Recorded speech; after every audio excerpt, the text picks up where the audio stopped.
Okay, let's get into this. I came across this really interesting story, an author in Istanbul, Oh, right? yeah.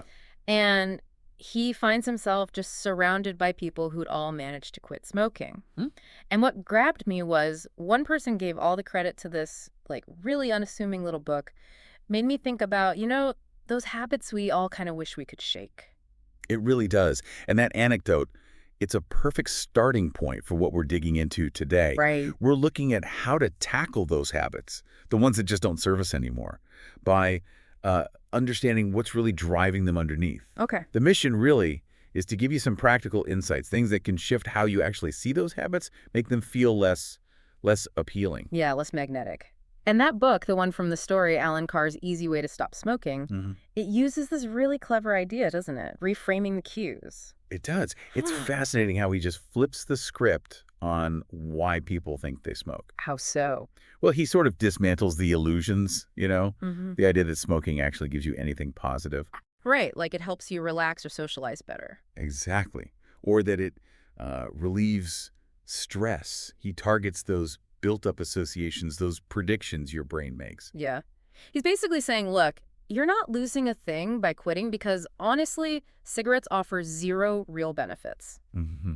And this whole reframing idea, it ties into the bigger picture of behavior change, doesn't it? But Yeah, like, where do these urges even come from in the first place? that's the million-dollar question, Yeah. and it's central to our deep dive today. Hmm? See, every behavior, even something that feels simple like wanting a snack, it has Yeah. that surface craving, sure, but it's nearly always rooted in something deeper, a more fundamental motive. Okay, so it's not just about the cookie. Exactly. Hmm. You might think, oh, I really need that coffee, but the deeper thing could be about conserving energy, fighting off tiredness. That makes a lot of sense. The research we looked up points to some really core human drives, right? Absolutely. Things like conserving energy, getting food and water, the basics. But also finding love, reproducing, connecting with others. Yes. Bonding, winning social acceptance, reducing uncertainty about the world. Even achieving status, they feel really, really primal. They are primal. Our brains didn't evolve to crave, scrolling through Facebook feeds or checking emails constantly. No. But these modern habits, they're often just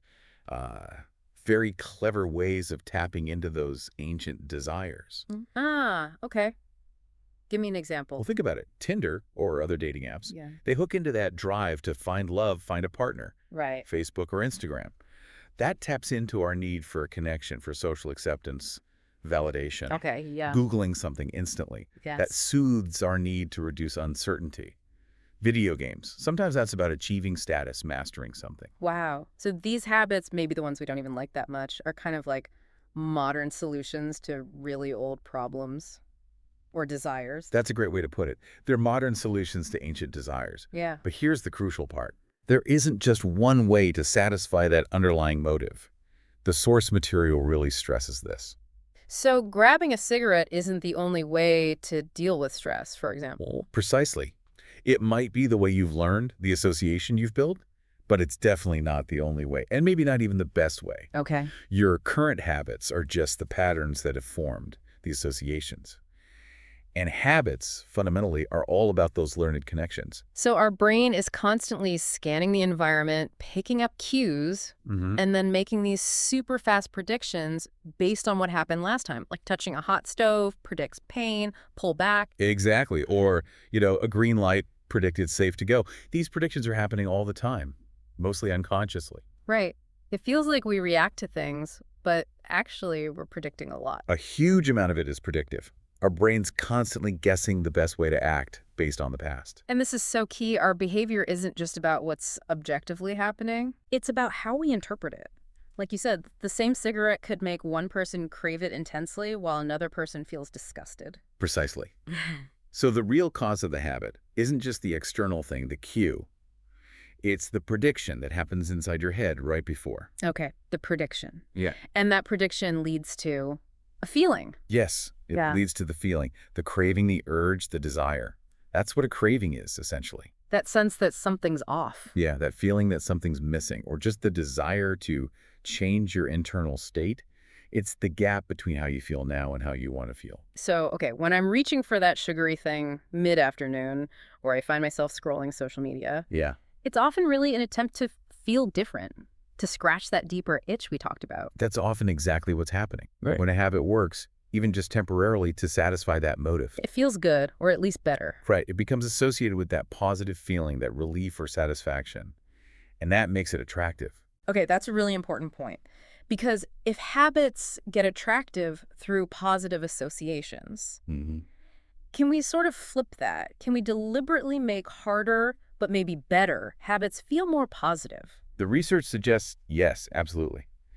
We can essentially reprogram our brains by associating those harder habits with positive experiences. This sounds like that have to versus get to idea. Exactly. That simple mindset shift.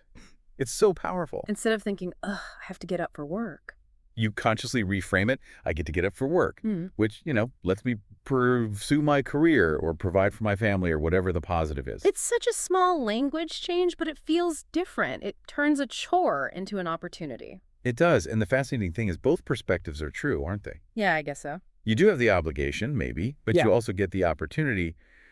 We can choose which lens to look through. Right. Remember that anecdote about the person in the wheelchair? Vaguely, yeah. Feeling liberated by the perspective shift, not confined. It just shows how powerful reframing our thoughts can be. It really does. And the source material had some great, really practical examples for reframing harder habits. Yeah, like with exercise. Instead of, ooh, I need to go run. Shift it to, okay, this is my time to build endurance, get faster, focus on the gain, the progress. I like that. Or for saving money. Instead of feeling like it's about limitation now, Right, deprivation. associate saving with freedom later.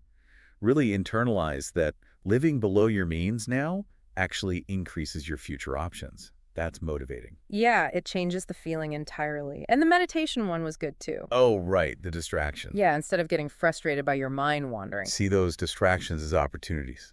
Opportunities to practice noticing and gently returning to your breath. That's the skill of meditation, right? Right, it's part of the process, not a failure. And even pregame jitters or like anxiety before a presentation. Reframe that nervous energy. See it as excitement, adrenaline. Exactly. Tell yourself, this feeling is actually helping me focus. It's getting me ready. It can completely change your response. These are small mental shifts, but they seem like they could make a big difference. They really can. And it's not just about internal self-talk either. We can create external things too, like a motivation ritual. A motivation ritual? What's that? It's where you deliberately link a habit you want to build with something you already enjoy. You create an association. Okay. Like how? Well, maybe you always play a specific upbeat song right before you sit down to do some focused work. Ah, okay. So the song itself starts to become a trigger. Exactly. The song becomes a cue that tells your brain, okay, it's time to feel motivated and focused. Like that story about Ed Lattimore. The writer? Yeah, using his headphones. Right. Even without music playing. Right. Just putting them on became his cue for focus because he'd built that association. It's cure conditioning. It works. Athletes do this all the time with pregame routines. Totally. Like the author's baseball ritual you mentioned. The stretches, the throws. It wasn't just physical. It was a mental switch. Getting into that competitive, focused zone. Precisely. So how could you use this, say, just to feel happier more often? Can you create a happiness ritual? The source suggests you can. Find something simple you genuinely enjoy, maybe petting your dog or taking a nice warm bath. Okay. Then create a really short, specific routine you do right before it. Maybe just 3 deep breaths and a conscious smile. 3 deep breaths and a smile. Simple. Very simple. And you do that every single time before the enjoyable activity. And over time. Over time, that little routine, the breaths and the smile, becomes a cue. Your brain associates it with the good feeling that's coming. Ah, so then you can just do the cue itself. Exactly. Once the association's strong, feeling a bit stressed, 3 deep breaths, smile. Feeling down, 3 deep breaths, smile. It becomes a trigger for a better mood. That's really cool. Okay, so wrapping this section up, it feels like the real key to fixing bad habits isn't just gritting your teeth. Definitely not just willpower. It's more about understanding why you're doing it, the underlying need, and then actively working to change the associations you have with that habit, kind of reprogramming those predictions in your brain. That's it, exactly. Which leads us right back to the inversion of that second law of behavior change we talked about before. Make it unattractive. Make it unattractive by deliberately focusing on the downsides of the bad habit, the benefits of avoiding it. Highlighting the negative consequences. You make it less appealing, you weaken that positive association, or even create a negative one. Okay. The summary points really pull this together well. Yeah, they do. Let's recap them quickly. Every behavior has that surface craving, but also a deeper motive underneath. Right.